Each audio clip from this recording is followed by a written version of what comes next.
নমস্কাৰ বন্ধু বান্ধৱীসকল ইউটিউবৰ অন্য এটি ভিডিঅ'লৈ আপোনালোক আটাইকে স্বাগতম জনাইছোঁ আজি পাৰ্ট 6 লৈ আহিছোঁ অসমীয়াৰ অতি গুৰুত্বপূৰ্ণ 20টা কুৱেশ্যনৰ আশা কৰিছোঁ ভিডিঅ'সমূহ চাই আপোনালোকে ভাল পাইছে যদি ভিডিঅ'টো ভাল লাগে সাবস্ক্ৰাইব কৰিব চেনেলটো ভিডিঅ'টো লাইক কৰিব কমেন্ট কৰিব আৰু নতুনকৈ যিবিলাকে চাবলৈ আহে তেখেতসকলে চেনেলটো সাবস্ক্ৰাইব কৰি যাব আগৰ নেক্সট ভিডিঅ'বিলাক পাবৰ কাৰণে পলম নকৰি ভিডিঅ'টো আৰম্ভ কৰিছোঁ 1 নম্বৰ কুৱেশ্যন জয়দ্ৰত বধ কাব্যৰ ৰচক কোন হয় সুধিছে 1 নম্বৰত তো জয়দ্ৰত বধ কাব্যৰ ৰচক হয় একৰ এ কবিৰত্ন সৰস্বতী তাৰ পিছত 2 নম্বৰত সুধিছে শংকৰদেৱৰ ভক্তি ৰত্নাকৰ পুথিৰ ভাষা শংকৰদেৱৰ ভক্তি ৰত্নাকৰ পুথিৰ ভাষা কি হয় সুধিছে 2 নম্বৰত 2 নম্বৰৰ শুদ্ধ এনসাৰ অপচন বি সংস্কৃত 3 নম্বৰত সুধিছে মাধৱদেৱে যোগ দিয়া প্ৰতিমাবিধ কি হয় সুধিছে 3 নম্বৰত আমি সকলোৱে জানো চাগে তো 3 নম্বৰৰ শুদ্ধ এনসাৰ অপচন সি গুৰু ভতিমা তাৰ পিছত 4 নম্বৰত ভক্তি ৰত্নাৱলীৰ মূল লেখক কোন হয় সুধিছে 4 নম্বৰত ভক্তি ৰত্নাৱলীৰ মূল লেখক 4 নম্বৰত শুদ্ধ answer option C Bishnu Puri তাৰ পিছত 5 নম্বৰ সুধিছে পদ্ম পুৰাণৰ ৰচক কোন হয় সুধিছে 5 নম্বৰত তো ইয়াৰ শুদ্ধ এনসাৰ 5 নম্বৰৰ অপচন বি সুকবি নাৰায়ণ দেৱ ইয়াৰ পিছত 6 নম্বৰত সুধিছে হস্তি বিদ্যাৰ্ণৱ সাৰ সংগ্ৰহৰ পৃষ্ঠপোষক ৰজাজন কোন আছিলে সুধিছে 6 নম্বৰত 6 নম্বৰৰ শুদ্ধ এনসাৰ অপচন নম্বৰ সি শিৱ সিংহ তাৰ পিছত 7 নম্বৰত সুধিছে প্ৰকাশিত বৰদোৱাৰ চৰিতৰ সম্পাদক কোন হয় সুধিছে 7 নম্বৰত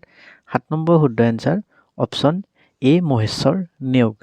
8 নম্বৰত সুধিছে অৰুণোদয় সংবাদপত্ৰৰ প্ৰথমজন সংবাদক কোন হয় সুধিছে 8 নম্বৰত 8 নম্বৰৰ শুদ্ধ এনসাৰ নাথান ব্ৰাউন অপচন এ তাৰ পিছত 9 নম্বৰত সুধিছে আবাহন আলোচনীৰ প্ৰথম প্ৰকাশৰ চন আবাহন আলোচনীখনৰ প্ৰথম প্ৰকাশৰ চনটো সুধিছে 9 নম্বৰত 9 নম্বৰৰ শুদ্ধ এনসাৰ অপচন বি 1929 চন 10 নম্বৰত সুধিছে দলঙৰ তামিঘৰা পুথিৰ ৰচক কোন হয় দলঙৰ তামিঘৰা পুথিৰ ৰচক 10 নম্বৰত সুধিছে 10 নম্বৰৰ শুদ্ধ answer option C Hem Barua তাৰ পিছত 11 নম্বৰত সুধিছে কবিৰত্ন বৈকুণ্ঠনাথৰ পাণ্ডিত্যৰ বিভূষা অপচন কেইটাৰ ভিতৰত 11 নম্বৰৰ শুদ্ধ এনসাৰ অপচন এ ভাগৱত ভট্টাচাৰ্য তাৰ পিছত 12 নম্বৰত সুধিছে লভিতাৰ প্ৰধান পুৰুষ চৰিত্ৰ কোন হয় সুধিছে লভিতাৰ প্ৰধান পুৰুষ চৰিত্ৰ 12 নম্বৰত 12 নম্বৰৰ শুদ্ধ এনসাৰ অপচন বি গোলাপ তাৰ পিছত 13 নম্বৰত সুধিছে ৰসাত মকং বাক্যং কাব্যম বুলি কওঁতাজন 13 নম্বৰৰ শুদ্ধ এনসাৰ অপচন বি হয় দণ্ডী তাৰ পিছত 14 নম্বৰত সুধিছে প্ৰথম অসমীয়া সনেট কবিতা কি হয় এটো আমি আটায়ে জানো অপচন আহি থাকে প্ৰায় এক্সাম বিলাকত অপচন বি প্ৰিয়তমাৰ চিঠি তাৰ পিছত 15 নম্বৰত সুধিছে সিংফো ভাষাৰ মূল কি হয় সুধিছে 15 নম্বৰ শুদ্ধ এনসাৰ শ্যাম চিনিয় তাৰ পিছত 16 নম্বৰত সুধিছে এবিধ মাছ ধৰা সঁজুলিৰ নাম 16 নম্বৰৰ শুদ্ধ এনসাৰ অপচন বি দলঙা তাৰ পিছত 17 নম্বৰত সুধিছে অসমীয়া ভাষাৰ প্ৰথম গৱেষকজন কোন হয় সুধিছে অসমীয়া ভাষাৰ তো 17 নম্বৰৰ শুদ্ধ answer option D Banikanta Kakati তাৰ পিছত 18 নম্বৰত সুধিছে কম্পাৰেটিভ লিটাৰেচাৰ অভিধানটো প্ৰথম প্ৰয়োগকৰ্তা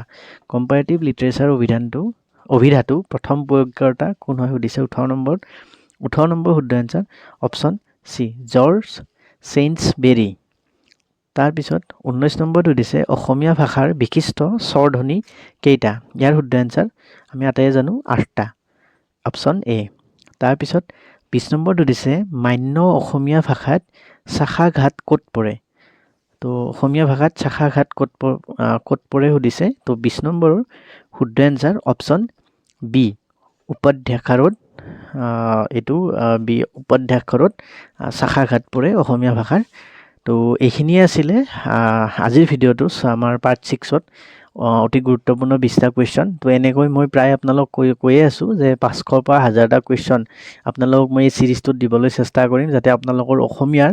এটাও কুৱেশ্যন আপোনালোকে এৰি থৈ আহিব নালাগে। আগন্তুক আহি থকা APSC পৰীক্ষাই হওক বা আন DMEৰ পৰীক্ষাই হওক বা বিভিন্ন পৰীক্ষাৰ কাৰণে। তো এই চিৰিজটো আপোনালোকে চাই যাব, আৰু যদি ভিডিঅ'সমূহ ভাল লাগিছে চেনেলটো ছাবস্ক্ৰাইব কৰিব, ভিডিঅ'টো লাইক কৰিব আৰু শ্বেয়াৰ কৰিব। Thank U.